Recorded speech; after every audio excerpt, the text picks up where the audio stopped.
जालिम अबू जहल ने सुमैया के हाथ और पैर को रस्सी से बांध दिया। एक तरफ उनके जवान बेटे को भी बांध दिया, एक तरफ उनके शौहर यासिर को भी बांध दिया। ऐ सुमैया, हम तुझे तकलीफें देना छोड़ देंगे, तू अगर इस्लाम को छोड़ दे, तू मोहम्मद रसूलुल्लाह का दीन छोड़ दे। ऐ सुमैया, हम तुझे टॉर्चर करना छोड़ देंगे, तुझे सताना छोड़ देंगे, तुझे परेशान करना छोड़ देंगे। सुमैया कहती है अबू जहल, ऐ जालिम, तू मेरी जान भी ले ले, तू मेरी जान भी ले ले, मगर मैं इस्लाम को छोड़ने वाली नहीं हूं। मैं इस्लाम को छोड़ नहीं सकती, मैं ला इलाहा इल्लल्लाह को छोड़ नहीं सकती। फिर जालिम अबू जहल ने सुमैया के बदन के कपड़े उतार दिए।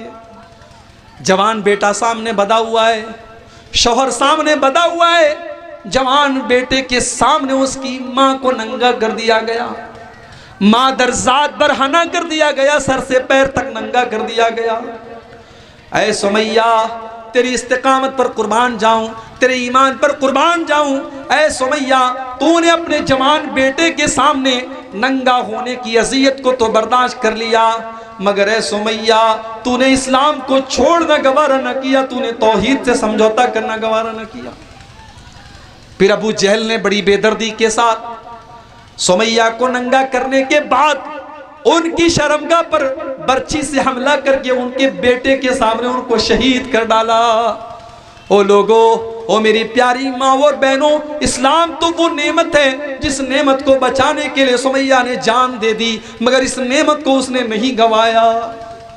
हम गरीबों का कैपिटल यही है मेरे भाई, हम गरीबों के पास कुछ नहीं है सिवाय इस्लाम के। कल अल्लाह की बारगाह में अल्लाह पूछेगा क्या लेके आए, हम कह देंगे अल्लाह तेरा दीन लेकर के आए, तेरी तौहीद लेकर के आए, ला इलाहा इल्लल्लाह मुहम्मदुर रसूलुल्लाह लेकर के आए। और अल्लाह की कसम, एक मुसलमान मजदूर होगा, रूखी सूखी रोटी खाने वाला और मामूली खाना खाने वाला और झोपड़पट्टी में रहने वाला होगा, और क़यामत के दिन जब वो अल्लाह की बारगाह में जाएगा और अल्लाह पूछेगा तू क्या लाया है, और बंदा कहेगा रब मैं तेरी तौहीद लेके आया हूँ, अल्लाह उसे जन्नत में दाखिल करेगा। और बड़े बड़े मुंबई के बड़े बड़े बंगलों में रहने वाला और करोड़ों और अरबों का मालिक इंसान होगा और अल्लाह की बारगाह में आएगा और अल्लाह पूछेगा तेरे पास मेरी तौहीद है कि नहीं, तेरे पास ला इलाहा इल्लल्लाह है कि नहीं, तेरे पास इस्लाम है कि नहीं।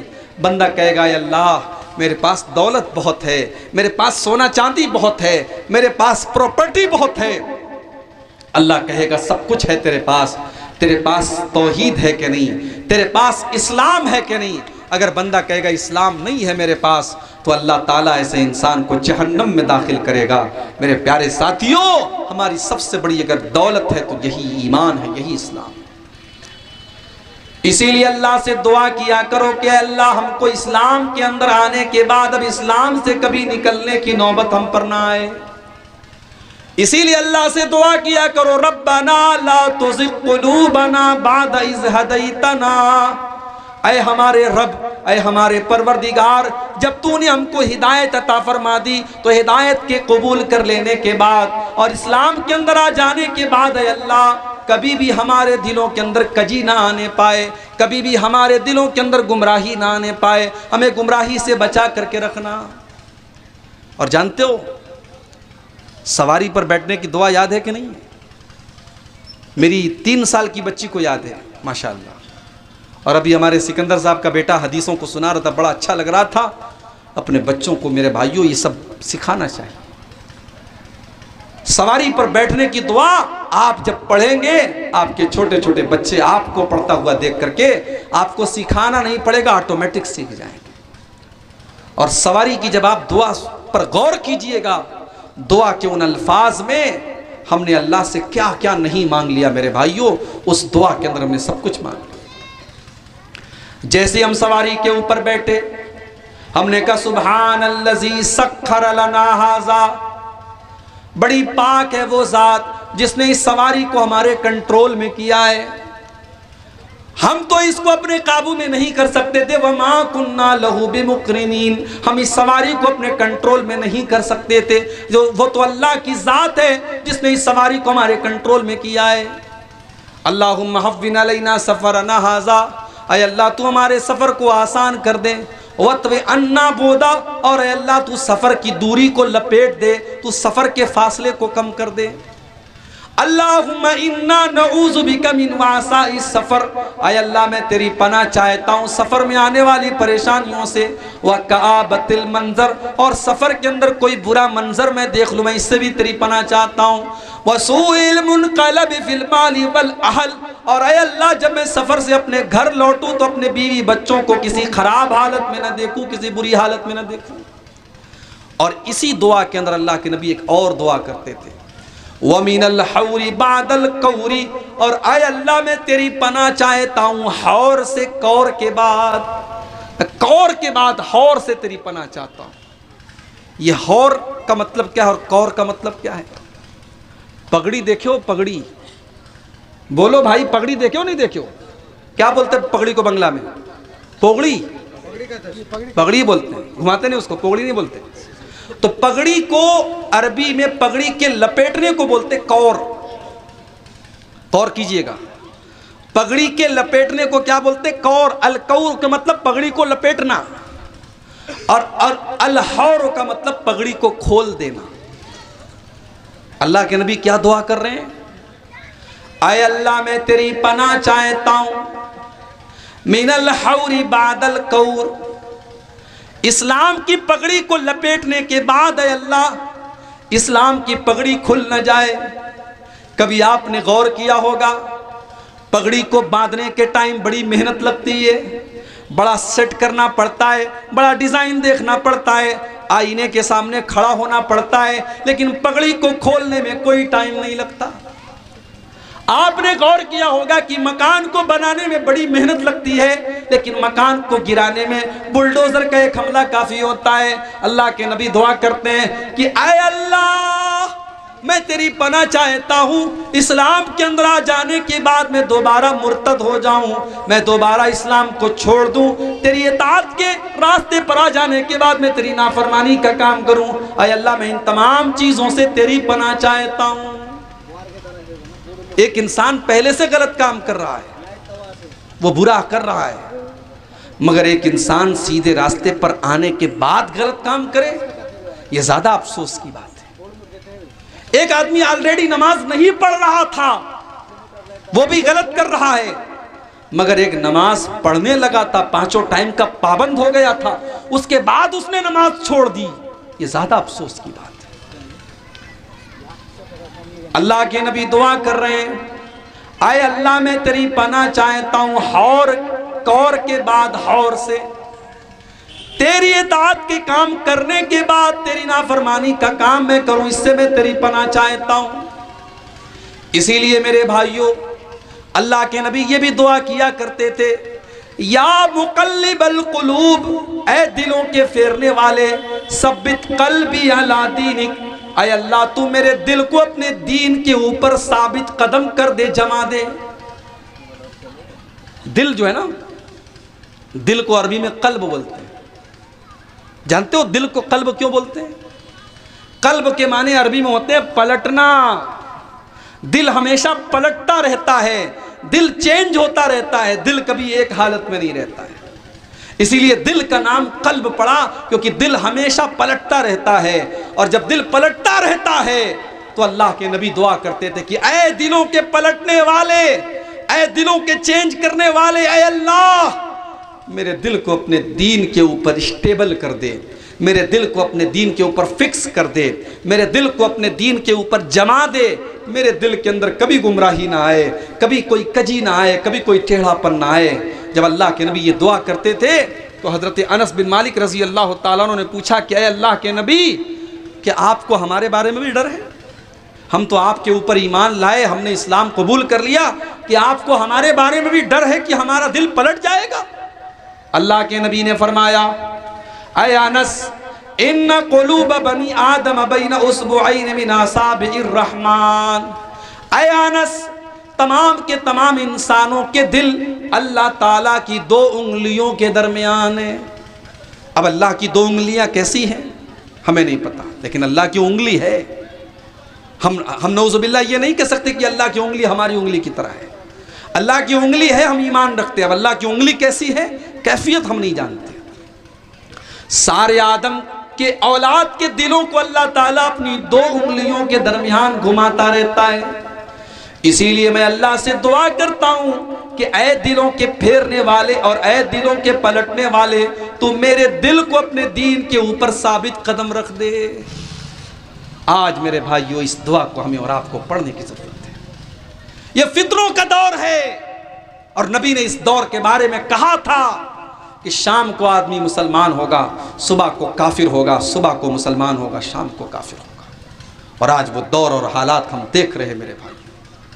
आज कितने मुसलमान लड़की और लड़कियां हैं जो इस्लाम के मानने वाले थे, मुसलमान घर में पैदा हुए थे, मगर बाद में वो मुर्तद हो गए, इस्लाम को उन्होंने छोड़ दिया, या इस्लाम को छोड़ करके दूसरा मजहब कबूल कर लिया, या फिर वो मजहब से ही दूर हो गए, वो मुल्हिद हो गए, वो बेदीन हो गए। आज कितने बड़ी तादाद में नौजवान लड़कों के अंदर भी ये बीमारी आ रही है और नौजवान लड़कियों के अंदर भी ये बीमारी आ रही है। और इस दौर में हमें और आपको करना क्या चाहिए, इस पर भी कुछ बातें आप सुन लीजिए। अगर आप चाहते हैं कि आपकी आने वाली नस्लें इस्लाम पर चले, इन मदरसों को कायम रखो मेरे भाई। स्कूल तो खुलते रहेंगे, कॉलेज तो खुलते रहेंगे, आपके बच्चे साइंस और टेक्नोलॉजी पढ़ेंगे, आपके बच्चे डॉक्टर तो बनेंगे, इंजीनियर तो बनेंगे, वकील तो बनेंगे, मगर उनको कॉलेज में, स्कूल में कोई ये बताने वाला नहीं होगा कि अल्लाह कौन है। उनको कोई ये बताने वाला नहीं होगा कि रसूल कौन है, उनको ईमान क्या है, इस्लाम क्या है। उनको ये सारी बातें अगर बताई जाएंगी तो इन्हीं मदरसों में बताई जाएंगी। इसलिए इन मदरसों की हिफाजत करो, इन इल्म दीन के मरकज़ों की हिफाजत करो और अपने बच्चों को दीन की तालीम दो। तो अल्लाह के नबी फरमा रहे कि अल्लाह तबारक व तआला दुनिया से इल्म को अचानक नहीं उठाएगा। ऐसा नहीं कि इल्म दुनिया से अचानक उठ जाएगा। इल्म कैसे उठेगा? वलाकिन यक़बिज़ुल इल्म बिक़ब्ज़िल उलमा, अल्लाह ताला उलमा को दुनिया से उठा लेगा। हत्ता इज़ा लम युब्क़ि आलिमन, यहाँ तक कि जब कोई आलिम नहीं बचेगा। इत्तख़ज़न नासु रुऊसन जुहाला, लोग जाहिलों को अपना सरदार बना लेंगे, जाहिलों को अपना मुफ्ती बना लेंगे, जाहिलों से तकरीर करवाएंगे, लैला मजनू की कहानियाँ स्टेज पर सुनाई जाएंगी। आपके बंगाल और सीमांचल में बहुत सारे मैं जानता हूँ, ऐसे वक्ताओं को जानता हूँ, ऐसे मुकर्रिरीन को जानता हूँ, पूरी तकरीर में शायद कुरान की कोई एक आयत पढ़ते हो, उनका पूरा वक्तव्य और पूरी तकरीर उनकी फजूल किस्से कहानियों पर मुश्तमिल होता है। ये गलत है मेरे प्यारे साथियों। अगर आपने इसको कंट्रोल नहीं किया तो आने वाले वक्तों में आप इस जलसे के स्टेज पर नाचने गाने वालियों को भी बुला डालेंगे। अगर आपने पब्लिक की डिमांड को देखा और आवाम की डिमांड को देखा तो आपके स्टेज पर खूबसूरत कपड़े पहन करके गजल पढ़ने वाली शायरा भी आकर के गजल पढ़ेगी, देख लीजिएगा। और शुरू हो चुका है। इस साल सीमांचल के कई जलसों में मैंने सुना साफ शायर लोग आ रहे हैं। कहाँ से आ रहे हैं? मऊ से आ रहे हैं, लखनऊ से आ रहे हैं। मैं शायरों की इज्जत करता हूँ, मैं भी थोड़ी बहुत शायरी करता हूँ, मगर आप जलसे को जलसा रहने दो भाई। आप महंगे महंगे नजराने देकर शायरों को बुला रहे हैं और वो शायर खड़ा होकर के लंबी चौड़ी नात पढ़ रहा है, उसमें आधी बातें सही हैं, आधी बातें गलत हैं। फिर स्टेज का मतलब क्या रह गया मेरे भाई? अगर ये स्टेज अहले हदीस का स्टेज है तो इस स्टेज की एक हुर्मत, इसका एक मकाम होना चाहिए। अहले हदीस के स्टेज पर कोई ऐसी बात नहीं होनी चाहिए जो कुरान और हदीस से हट करके। अहले हदीस के स्टेज पर कोई ऐसी गजल, कोई ऐसी नज्म, कोई ऐसी नात नहीं होनी चाहिए, पढ़ी जानी चाहिए जो कुरान और हदीस के खिलाफ। आप पैसे देकर के बड़े बड़े शायरों को बुला रहे हैं। शायर लोगों के बारे में कुरान कहता है वश्शुअरा यत्तबिउहुमुल गावून, शायरों के पीछे बेवकूफ़ लोग पढ़ते हैं। शायर लोगों की कोई उनकी अपनी एक अलग दुनिया होती है। आप शायरों के लिए मुशायरा ठीक है, जलसों में आप शायरों को बुलाएंगे मामला खराब होंगे। अल्लाह के नबी फरमा रहे हैं उलमा का मकाम लोग जाहिलों को देंगे। यहाँ तक कि जब उलमा दुनिया से ख़त्म हो जाएंगे तो जाहिलों से लोग फतवा पूछेंगे। फसुइलू फअफ्तौ बिगैरि इल्मिन, और जब जाहिलों से फतवा पूछा जाएगा तो वो बगैर नॉलेज के फतवा देंगे, और जब वो गलत फतवा देंगे फदल्लू वाजल्लू, तो खुद भी गुमराह होंगे और दूसरों को भी गुमराह करेंगे।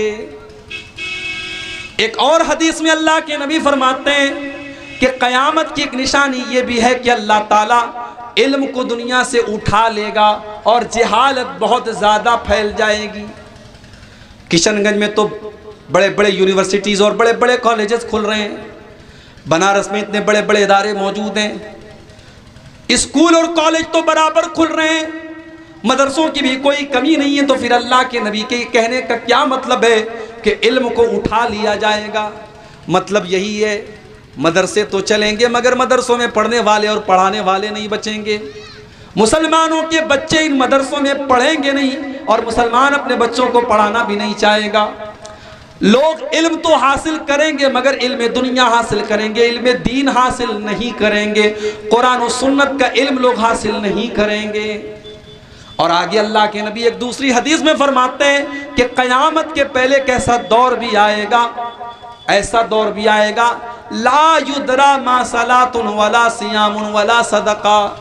लोग इतने जाहिल हो जाएंगे दीन के मामले में कि लोगों को ये भी पता नहीं होगा कि नमाज किस चीज़ का नाम है, कुर्बानी किस चीज़ का नाम है, रोज़ा किस चीज़ का नाम है, सदका खैरात किस चीज़ का नाम है। वल युसरा अला किताबिल्लाहि अज़्ज़ व जल्ल फी लैलतिन, और अल्लाह ताला कुरान को रातों रात उठा लेगा। हत्ता ला तबका मिन्हु आयतुन फिल अर्ज़ि, यहाँ तक कि रुए ज़मीन पर कुरान की एक आयत भी बाकी नहीं बचेगी। क़यामत के पहले कैसा दौर भी आएगा। ये आज कुरान आपके मदरसों में आपके घरों में रखा है ना, इसको पढ़ा करो मेरे भाई। ये कुरान चूमने की किताब नहीं, कुरान पढ़ने की किताब है। और कुरान रट्टू तोते की तरह पढ़ने की किताब नहीं है, कुरान समझ के पढ़ने की किताब है। अगर हमने अपनी जवान बेटियों को बताया होता, कुरान सही तरीके से पढ़ाया होता, तो शायद आज हमारी लड़कियां बेपर्दा ना घूमती। जब उन्होंने कुरान की उस आयत को पढ़ा होता जिसमें अल्लाह उनसे कहता है कि ऐ नबी अपनी बेटियों से कह दो, अपनी बीवियों से कह दो और तमाम मुसलमान औरतों से कह दो, युदनीना अलैहिन्ना मिन जलाबिबिहिन्ना, कि जब वो घर के बाहर निकला करें तो चादर में निकला करें, जिलबाब में निकला करें। ज़ालिका अदना अन युरफ़ना फला युज़ैन, यही चादर और यही नकाब और यही बुर्का उनकी पहचान बन जाएगा। अगर आपने अपनी बेटियों को कुरान मतलब और तर्जमे और ट्रांसलेशन के साथ पढ़ाया होता तो वो आज पर्दा करती, वो बेपर्दा ना होती। मेरे प्यारे साथियों,